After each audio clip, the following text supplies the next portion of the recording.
2026 is going to be an awesome year. We got some pretty cool stuff coming up. First off, we got Foundations of Recovery. This is our flagship program. We're starting it in January. This is for anyone, man, woman, or couple who wants to come and reclaim their heart from shame, trauma, and betrayal. We start off with an education on all sorts of principles, give you the common language. We feed you from a fire hose in terms of all things recovery. It is such a great start to recovery. And we get at the roots of things, Tyler. This isn't like any other program. Like, this is our healing journey in process, and Foundations is where we begin. If you look at the value that you're getting there to kick off a good recovery with all of the right education, all of the right language, and a team to get you started while also being directed by Brannon and myself through the whole process, what a deal. So if you're interested, if you're struggling, if you've been wanting to do something for a long time, jump into this. This only comes around every so often, and we would love to have you there.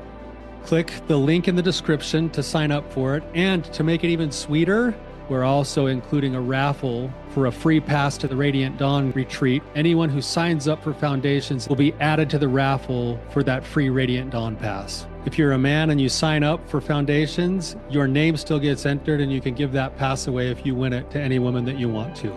So what you're saying, Tyler, is if you sign up and participate in Foundations, you could possibly go to Radiant Dawn for free? That's exactly what I'm saying, which is crazy because Foundations by itself is already an insane value. Man, I sound so salesy. But it actually is awesome. So come to Foundations. And even if you don't come to Foundations, sign up for Radiant Dawn. It's beyond therapy, the best healing experiences that you can have. Click the link below and come join us. There's a big part of me telling me to go and a piece of me that wants to stay. What should I do? Welcome to the Therapy Brothers podcast. I'm Brannon. I'm Tyler. We're brothers. We're therapists. And we know recovery. Bring your stories, your questions, your successes with real recovery.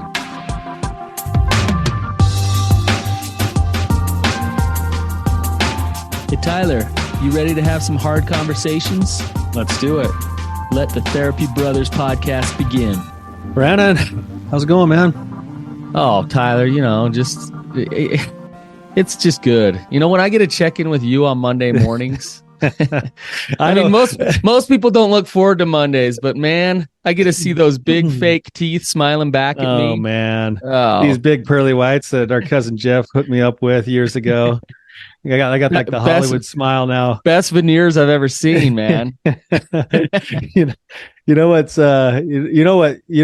You come here and you say it's great to see me on a Monday, but I know why you're in a good mood. It's because you got to go watch your idol for like the 20th time, Garth Brooks, this weekend. Well, yeah, I have to get my dose of Garth every now and then, and it was spectacular, like always. I think I'm surprised to have a voice today. Yeah, no kidding. I think if there's any artist that's been more quoted on our show than Garth Brooks by you, I don't know who it is. And that's how it should be. Yeah. Well, Tyler, should we dive in with the guest? Yeah, let's go for it. Okay. This isn't her first time here, but we're going to get into some different things with Sandra today. So Sandra, welcome to the show. Hi there. Thanks for having me. If you could just tell us where you're at and what's going on and ask any questions, that'd be awesome. Okay, sure.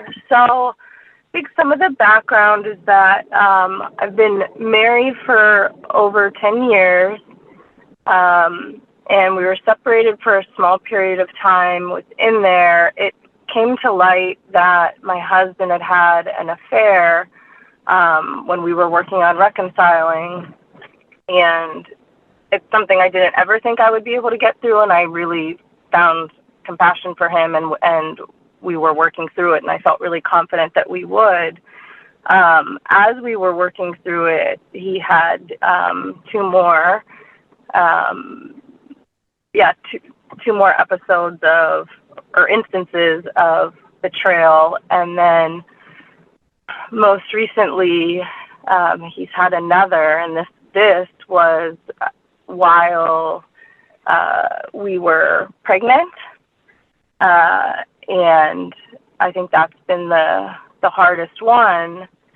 certainly for me, because it was actually happening real time and I knew about it and was begging him not to do it, and he would tell me he wasn't, but I knew that he was, and so he was lying to me. It was just really challenging.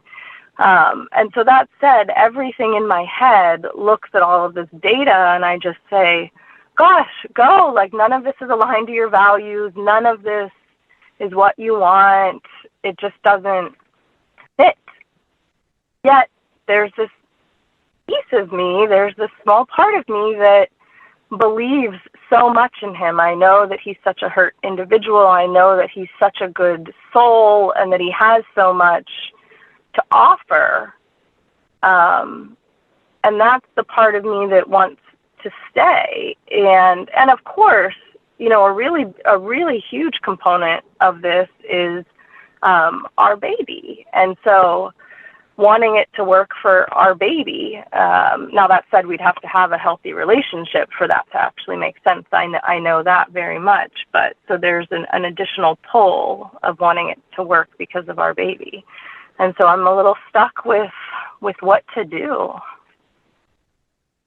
Do you say more about the part where it feels like you're being asked to sacrifice your values to stay in the relationship? Yeah. So what are some of those values?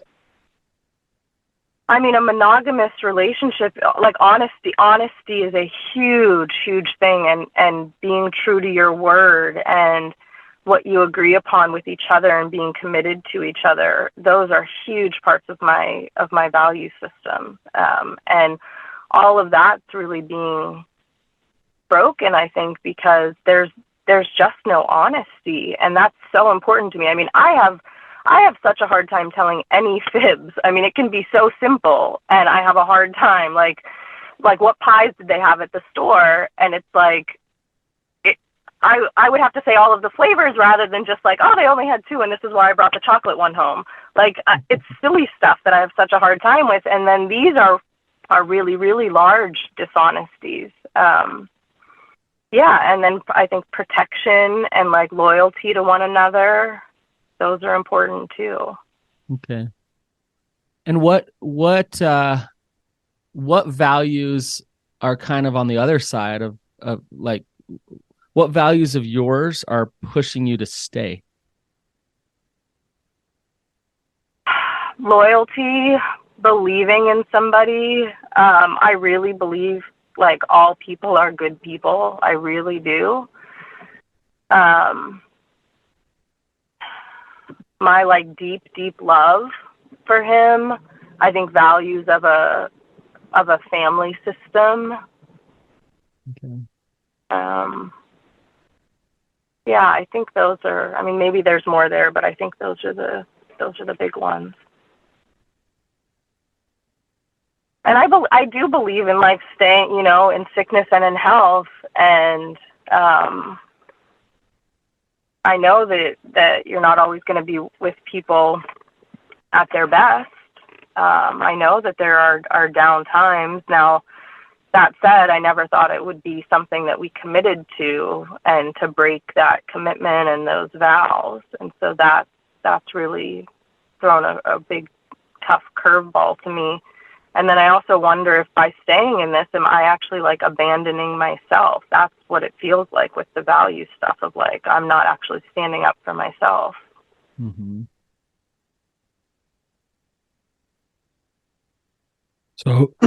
So I'm hearing this kind of conflict that you're answering with Brannon's questions, where on one side, you've got the values of honesty, commitment, protection, loyalty, self-respect.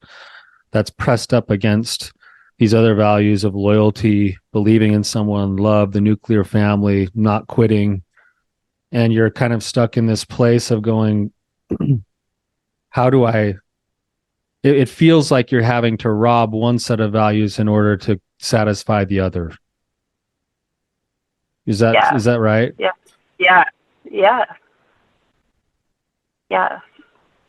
It's also really difficult because those values are your values, and that's before we've even kind of started to apply those values to the actual reality of your situation, whatever that is. right? So those values are there already kind of hardwired into you. and because they're hardwired into you, it's hard to have those things pressed on against each other now that you put yourself into a reality kind of a situation where, you have to start deciding if you can keep the left-hand column of values with the real situation that you're currently in with him. Is he actually willing to work towards those things on the right-hand column? Or is he going to continue to do whatever he's been doing all along? And you can hope for those things, but you can't. Maybe you hold together a nuclear family, but it'll be estranged with a lot of betrayal and not a lot of recovery. Maybe you won't quit, but that'll then come along with maybe having to sacrifice a little bit of your self-respect if things don't change. So things as they are, if they don't change, is what kind of puts you in the bind. Yeah. Well, I guess if things weren't to change, that, I suppose, almost makes it easier, because I think that if things aren't going to change, then there is no way that I could stay true to my values. And the other values are almost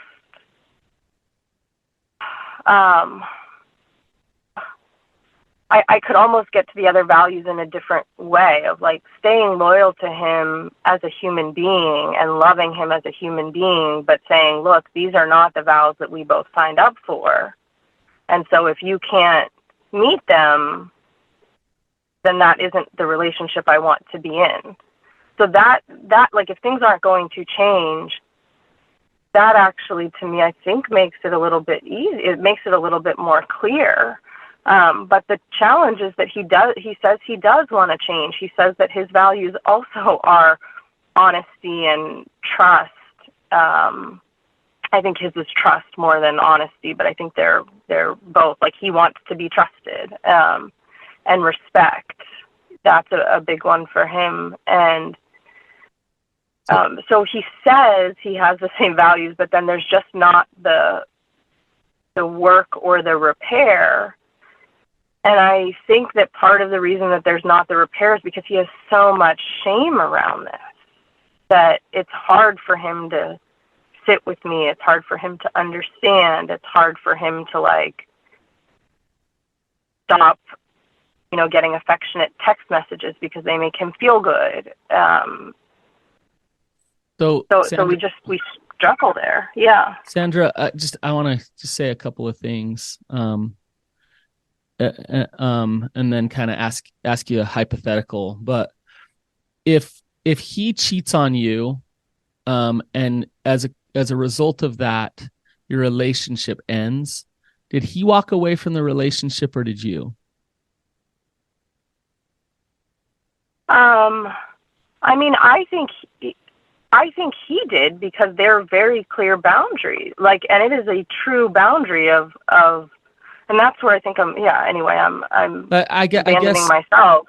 Yeah, I hear you with this fear of breaking your vows. And I think you adhering to your values and your truths actually align with having a marriage where you keep your vows. But when he breaks the vows, that's the consequence is his. He's not the one. You're not the one destroying the marriage when he's the one cheating. You see what I'm saying?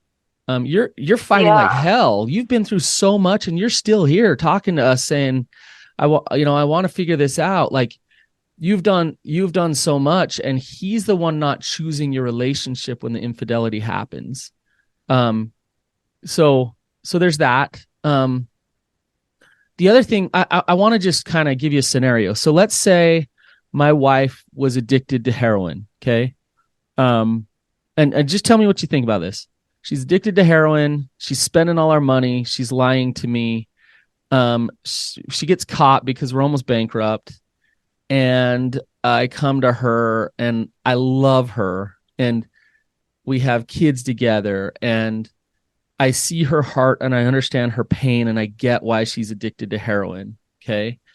So what should I do? Take it a step further, Brannon. Take it a step further. And you talk to her about it and you confront her about it. And she says, you're right. Like, I definitely want to change. Like, I definitely need to change. Yeah. She acts humble. She wants to change. Okay. So great. So then I'm happy because she told me that. Okay. And then a relapse happens. What do I do, Sandra? I mean, I think it's understanding, like, what is she trying to do to change? And, right. And if there's massive efforts and going to massive efforts, and there happens to be a relapse. And again, then there's also the thought of, well, what is the relapse doing to the children? What is it doing to the family? Mm-hmm. Because there's a protection of the kids too. But if there's significant effort. So how do I know Sandra, you're going down the right path. This is good. How do I know that effort is actually her desire to actually get in recovery and change, versus her going through the motions because of me? How do I know? Oh, there's actually, I don't know. There's actually two questions, Brannon, that need to be asked there, where Sandra's going, because if we take your scenario, it's one thing to get lip service from your wife, Brannon, and she's like, I'm sorry, you're right, I really, really want to change. If at that point she goes back to lying, hiding, deceiving, and then relapses, the first question is already an answer. What is she doing to change? Nothing. Yeah. Right. Yeah. If on the other hand, she says, I want to change, and then she starts going to a meeting every night, and then she sets up dailies, and then she does some bottom lines, and then she builds a team and starts getting a sponsor, and then she relapses. The second question is, where's her heart in all of the efforts? Yeah. Is it being done genuinely because it's an honest effort, or is it being done because the arm is being twisted, but my heart doesn't actually really want to change? Yeah. And that can be tricky, Sandra. What Tyler just said can be tricky, because if you're the spouse, he might look at you and be like, okay, I'll do this, and now I'll do that because it's in front of you. But your beautiful, this is a beautiful thing. Your feminine intuition can absolutely tap into something here and tell whether or not he's genuine in his own proactivity, in his own recovery, that he desires that for him. If you were gone, not even around, would he still work his recovery? What do you think, Sandra? I don't know the answer to this. What do you think? Yeah, I think, well, actually, I think that he thinks the acting out is a symptom of not feeling enough in the relationship. And so that he actually thinks that if I were to make him feel differently, then he wouldn't have the need to do this. And so that's one piece that I think is important. But in terms of his... Hey, hang on. Can we stop? Can we stop there for a second? Yeah. Can we stop? Because that's really important. Tyler, did the red flags just go off for you, Tyler? Oh, dude, I'm so glad you're mentioning this, because in his mind, that's the way he's approaching this, right? He's saying, as soon as you're my answer, then I won't have to go elsewhere to get my answer, which will be other women. Now, if you remove yourself and you end your relationship with that line of thinking, he'll get into a new relationship and he'll end up cheating on that woman because she won't be the answer, and he'll need to get it from somewhere else. And eventually he'll just continue to burn through people because he's playing a game where the woman in his life needs to be his answer rather than actually getting the answer from the true source. Yeah. Let me interpret what your husband is saying. Tyler just said it, but I'll dumb it down. I consume women. I consume women for my self-worth. And I need you to validate me, to give me my self-worth.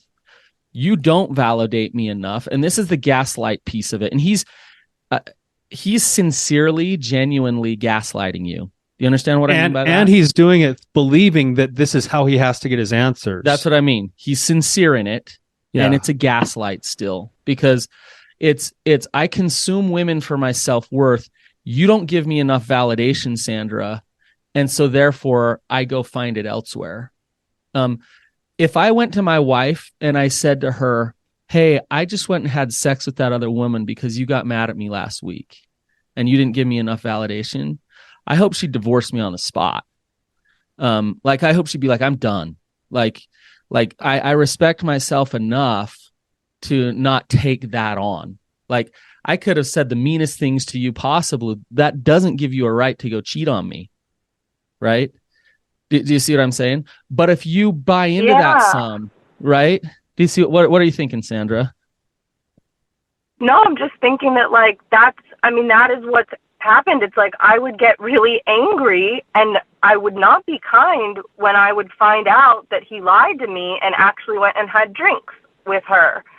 And then based on my being angry and that being really difficult for him to handle, and because it made him feel bad, he would then go back. He'd justify the affair. And he would use that as like the justification of, oh, well, if my wife was a bitch to me, then of course I should go and sleep with this other woman again or do whatever it is. A man who's grounded, who knows who he is, would he go do that? Tyler, would he go do that?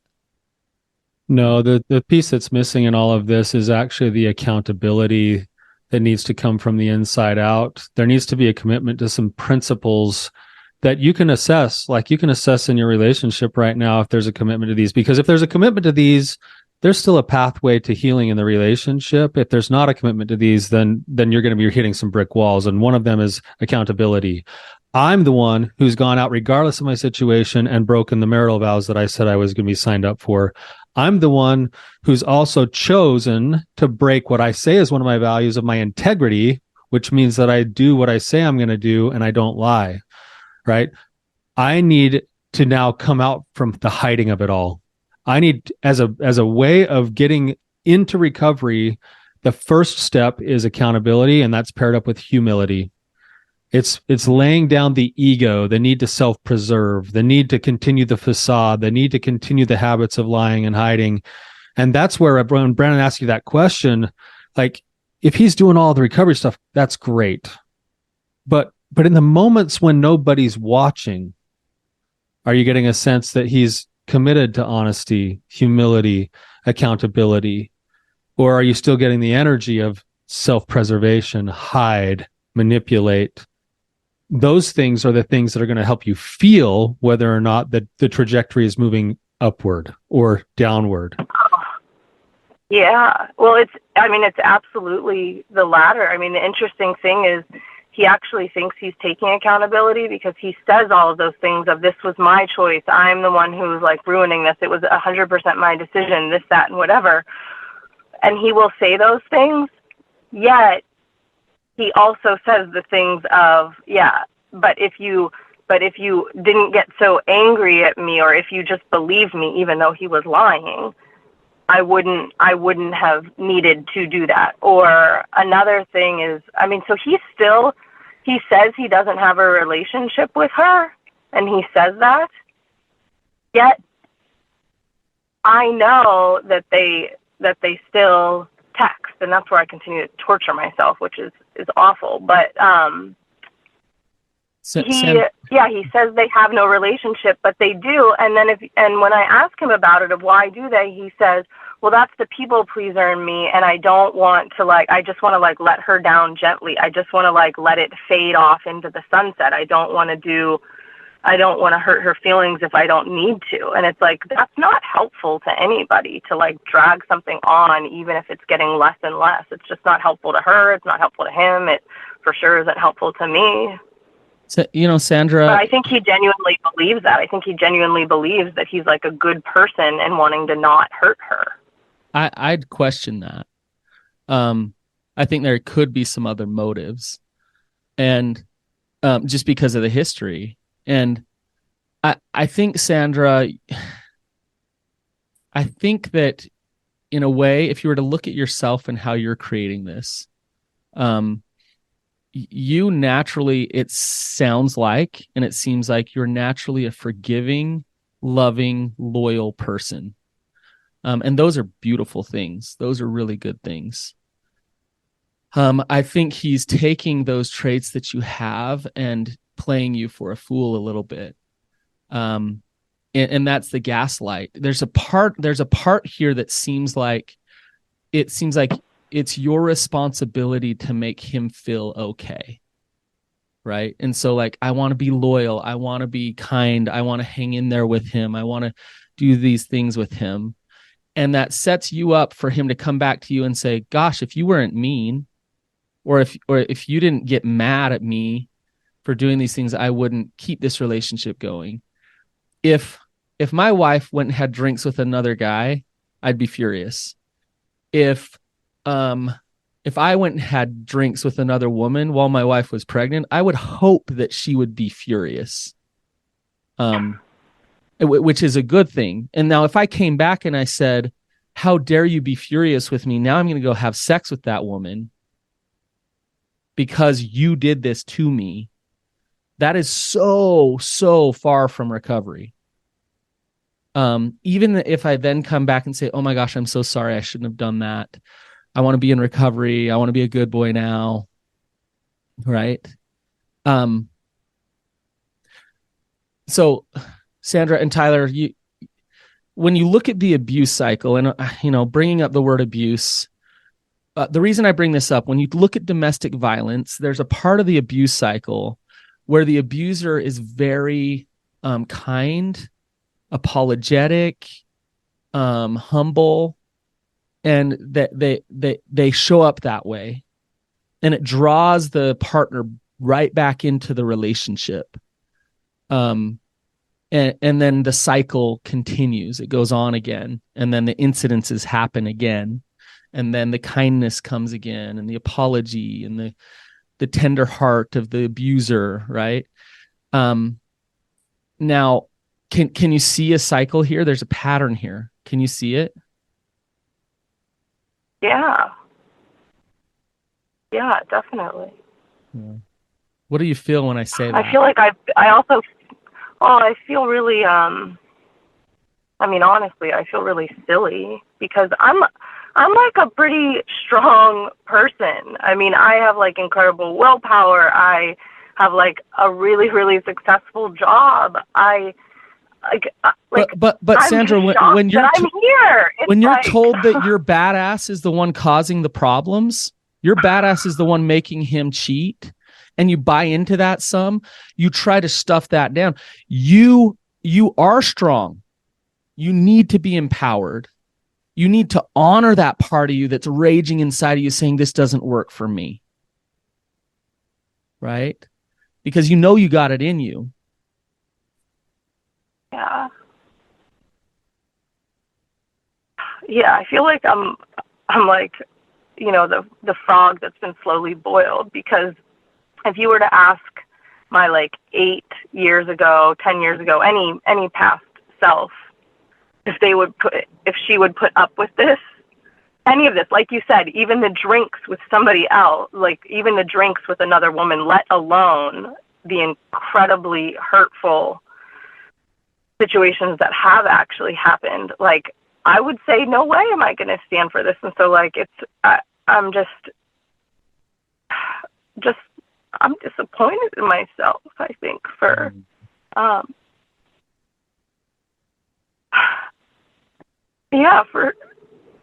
for putting up with this.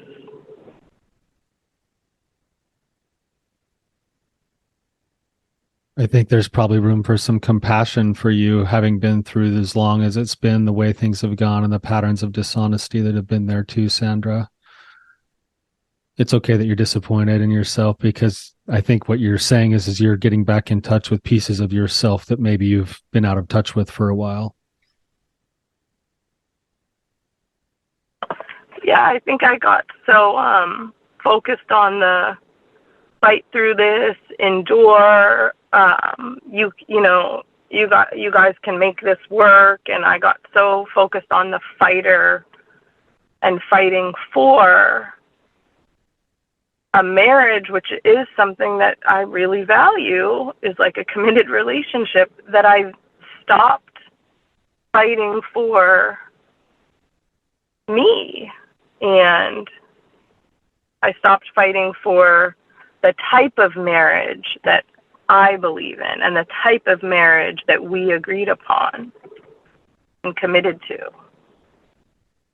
And if it continues like this, which it seems like it will, it's just like, this is nothing to model for our baby. Like, this is nothing to and then we would just continue the cycle. And I don't want to do that. Like that, I'm so focused on like, how do we make sure that we don't continue and perpetuate this cycle for our baby? Because my husband's family has had like a lot of this in their history, which is why I thought he would never do it, because he saw the impact that it had. And so now I'm really focused on like, well, how do we make sure that our baby doesn't end up in a similar cycle down the road? Yeah. Sandra, I actually appreciate your emotion and appreciate what you're saying about, I feel like you're seeing it some. What really puts it over the top for me is he is cheating on you still while you're pregnant. Like, he's texting his affair partner. Is he having sex with her? I don't know. But he's so far from recovery. Like, we're not even talking about like actually working recovery here, if that's what's going on still. And he's still gaslighting you and making excuses and doing those things. I mean, we're so far from actual, truly humble self-determination in his own proactive recovery, where he's empathetic to your pain and starting the trust building process. And I'm glad to hear your reaction, because you're acknowledging like, yeah, that's actually true. What am I doing? These emotions that have come up inside of you around getting cheated on, listen to them. They're not off. You're not crazy for having them. So listen, they're alerting you to something. And the reality they're alerting to you might be painful and difficult to walk, but that's better than dragging on suffering and continuing to sacrifice yourself. Sandra, I think I heard some things clicking in you as you were talking just a second ago. I just want to maybe speak to those for a second. Are you Christian? Do you believe in God? Yeah, I am. I do. Okay. I'm just thinking of that Bible story with Jacob and Esau, where, Esau has the birthright, but he trades his birthright to Jacob for a mess of pottage because he's hungry and he can't stand the thought of being hungry for a night. So he sells off everything that he's been given for instant gratification in some ways. I know this is maybe a stretch, but for some reason this story is hitting home, and it's for you acting as the person who I think is a lot of the other women that I work with in my practice all the time. And I feel like too often I work with women who are in the exact same situation as you. So number one, you're not alone, and your heart is so good, and you have these values. And what ends up happening is that over the course of time, you start to sacrifice your self-respect in order to keep a nuclear family or a marriage, even though that nuclear family or the marriage isn't even what you signed up for in the first place. And at the end of the day, what you get is a mess of pottage instead of your birthright. And you settle. You settle for something that was far, far less than you're worthy of or than you deserve. And I love what you just said, because I think you're starting to have it click here that you actually can still fight for the right kind of marriage by keeping your self-respect. You stepping into your self-respect, into those values, is an invitation for the right man, namely right now your husband, to either come along and decide that it's time for him to actually look at himself. He's taken one step and he acknowledges he's got shame. That's awesome.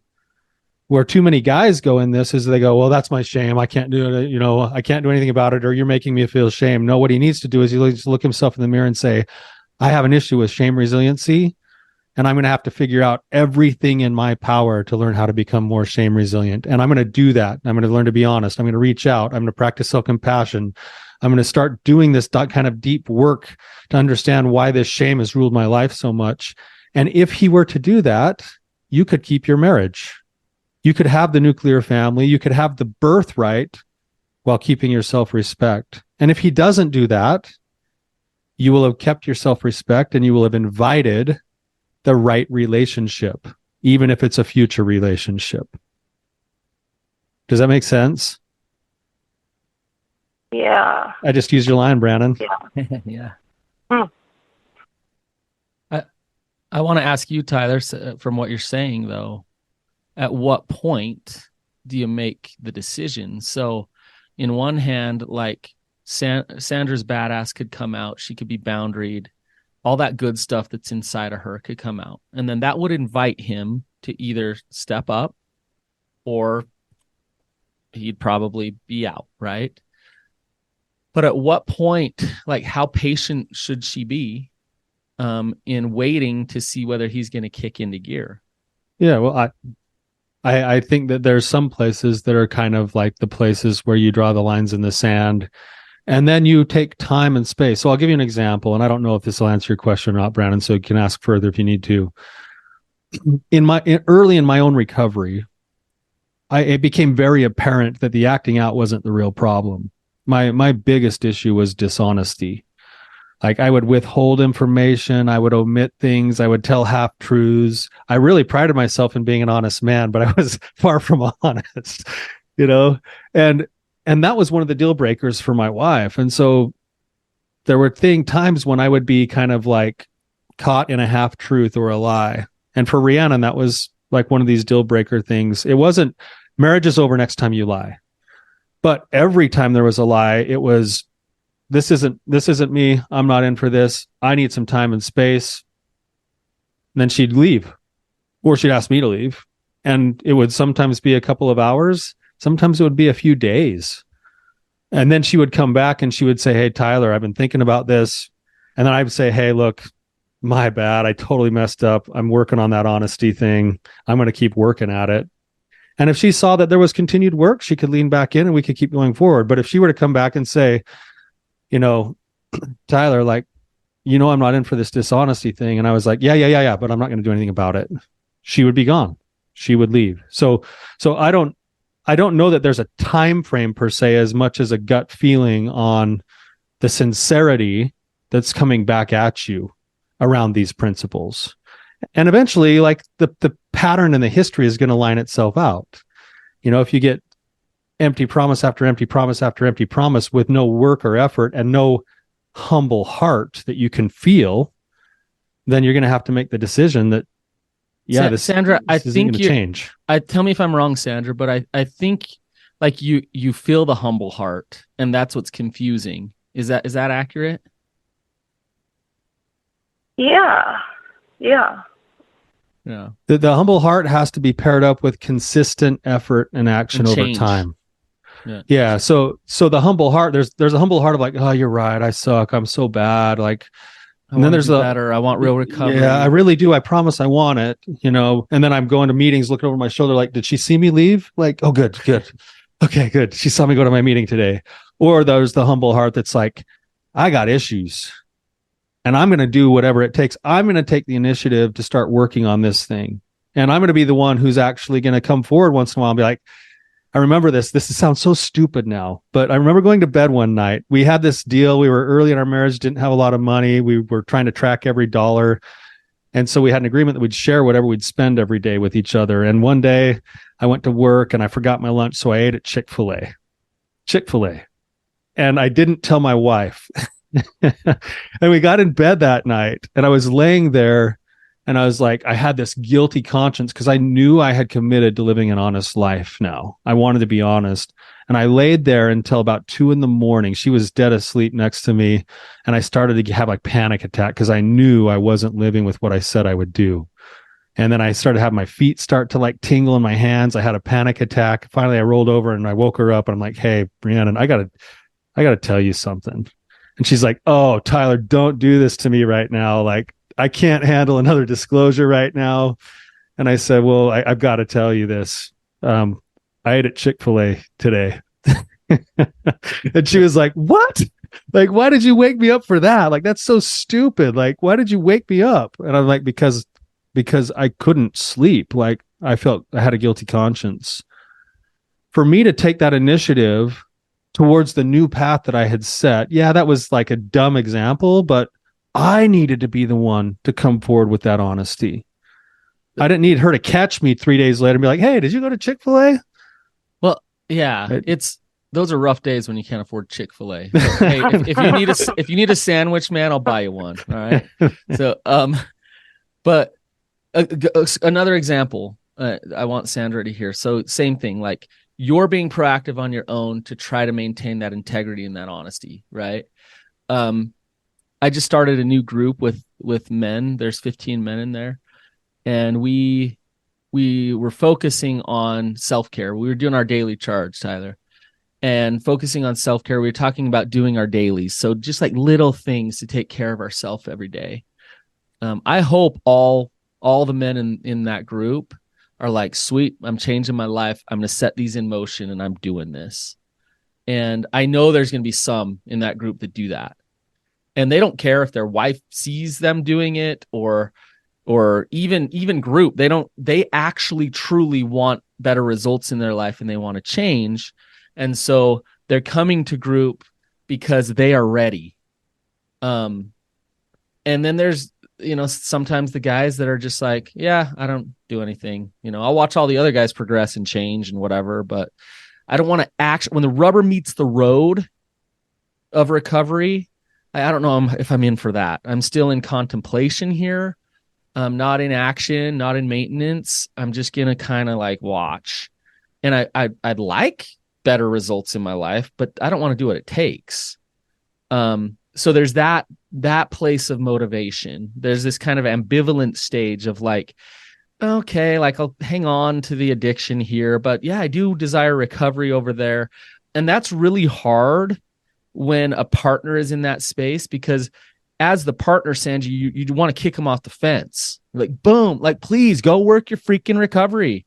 But you can't. You don't have the power to do that. And so then it comes back to you to say, okay, this is what I'm feeling where he's at with all of this. Now, what do I do for me, for my recovery? Regardless of him and where he's at, how do I protect myself? How do I show up for my children, my future children, as a healthy individual who can face difficulty even when it's hard? Right? So you recognize what recovery is. You recognize what real change actually is. If real change is happening, that means your partner can be imperfect. They can make mistakes, but change actually happens. If fake change is happening, then you really got to like step up for yourself and make sure that you do some very difficult things. Do you understand that, Sandra?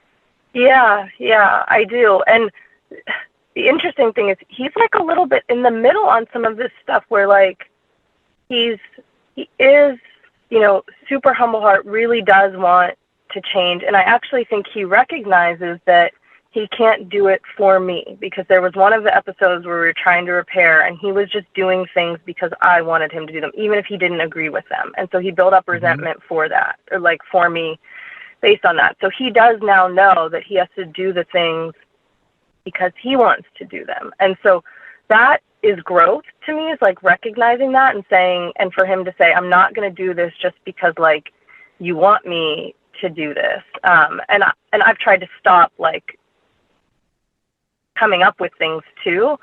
But that said, he also isn't coming up with any recovery plan. And so like he's not taking initiative with, so yes, he recognizes he has to do it on his own. And I think that's incredible. But then he doesn't have the tools or the strength to actually step in and do it. And so it's just like, or maybe the full desire to actually do it. There might be a part of him that's clinging to the addiction and wanting that in his life still. And that might be a hard thing to admit. Yeah. You know, so it's scary to let go of that.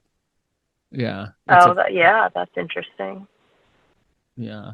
What I hear from you, Sandra, is that you're actually, your gut's seeing that. Then you're seeing that there is a little bit of movement forward, but there's all this other stuff going on. And part of what it sounds like you're getting is that he's got a heart that wants to change right up until it gets a little uncomfortable.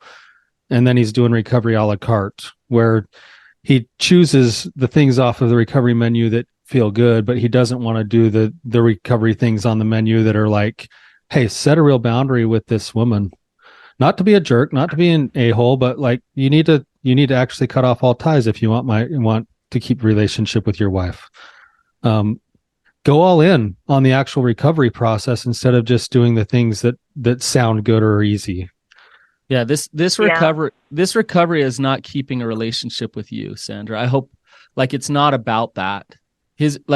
When we talk about going all in, let's take it all the way, Tyler, right? For him to go to those places of, why is he turning to women to get his value and his worth? He needs to come out of hiding. Because deep down, he feels like there's no value or worth. Because deep down, there's some trauma and there's some pain that is so intense, that is not yours to fix for him. But that's the deep work to do. And whether you stay, whether you go, he has the opportunity to go do that work. But that's scary. That's hard. Right? Yeah. But that has to be done. It has to be done for real recovery to happen. And I hope just for him to have a happy life that he does that sometime and steps into that, because, he has so much, has a great job, he has a bunch of stuff, but he's really unhappy. I mean, yeah. And so I want that. I want him, and I see that it is this older trauma that is bringing him down, and so I want him to resolve that. I want that for him, whether or not we're together. I want him, of course, to have a happy life, and I think he can. And I think he's almost sort of pushed himself to I can't have a happy life. Yeah. Which is normal. It's a form of denial we call hopelessness and helplessness that we all get to from time to time. But deep inside of him, just like inside of every other person, there's goodness that will always try to find its way to the top again. Sandra, we're getting a little bit short on time. Tyler, can I just make a comment right here before you say it? Sandra, there's your kind, loving heart, what you just said. There's your forgiving heart. And that's beautiful. And that is awesome that you can say something like that, what you just said about him, that you want him to be healed, to be happy. And I really like that you said whether I stay with him or not, because you want that healing for him. If you let go of the responsibility for his healing, then you can apply the same thing to you. I want you to be happy. I want you to live in your truth. I want you to live in healing and recovery. And I want you to step up for you. Right? And that might mean having some boundaries with him that lead to certain consequences in the relationship. And you can kind of, work with God on that and figure that out one step at a time. But don't let that kind heart drag you back into caretaking for him in his recovery. Yeah, that forgiving heart is independent of whether or not the relationship stays intact. That's beautiful. Yeah. Sandra, what are last couple of minutes here? What are your kind of takeaways from today, and any last thoughts? I mean, this has been incredible. It's provided a lot of clarity, I think. There's new ways that that you both have helped me to look at things. I still deeply care for him, but it just is becoming more clear that I'm just really not standing up for my values, and I don't need to be the one to take ownership or responsibility of him breaking his side of the vows. Like, that is not mine. That is his. Yeah. But I still sit here and I'm like, I want to figure out how to support him in his healing, but I know that's his, so I will. Sure. Well, you can do that. There's still ways to love and encourage, even if you're standing up for your own principles. So, Sandra, thank you so much for your willingness to come on and share yourself the way you did. I know that there will be a lot of people who will relate to what you brought today. So thank you. Sandra, I'd love for you to check in with us. I'd love for you to check in with us again sometime and kind of see where this journey takes you. You're strong, and you're going to do some hard things, and you're going to create good stuff in your life. So I'd love to hear about it in future. Yeah, of course. Thank you, guys. Thank you, Sandra. If this was helpful, guys, please share it. This is vulnerable. This is tough. If you relate to Sandra coming on, write a review, mention her, tell her thank you. Have a good day, guys. We'll see you.